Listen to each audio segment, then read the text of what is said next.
Good morning सगळ्यांना. ओम नमः शिवाय. तुमच्या घरात असं कार्टून आहे का जो टॉयजने घेता नुसते भांडे घेऊन खेळत असतो? तर हे बघा, ईशानची सकाळ सकाळी गडबड चालू होती भांडे घेऊन अशा प्रकारे खेळायला. आज शिवरात्री असल्यामुळे मी लवकरच उठले आणि मागे मागे माझे ईशान पण लवकरच उठला. त्यानंतर मी पहिल्यांदा सकाळी लवकर उठून फ्रेश होऊन देवपूजा केली, दारात रांगोळी काढली.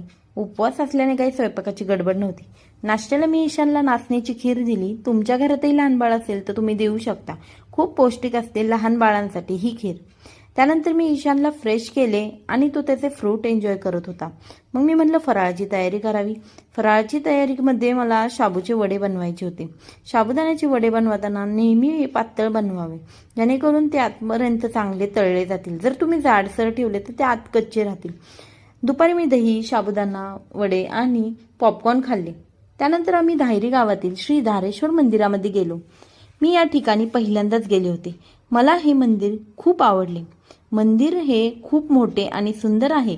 मंदिराचा परिसर अतिशय रम्य असा आहे. या दिवशी दरवर्षी या ठिकाणी यात्रा भरते. भाविकांची खूप गर्दीही असते. गर्दी असल्याने आम्ही फक्त मुखदर्शन घेतले. सायंकाळ झाली होती आणि पक्ष्यांचा थवा मात्र उंच असा झेप घेत होता.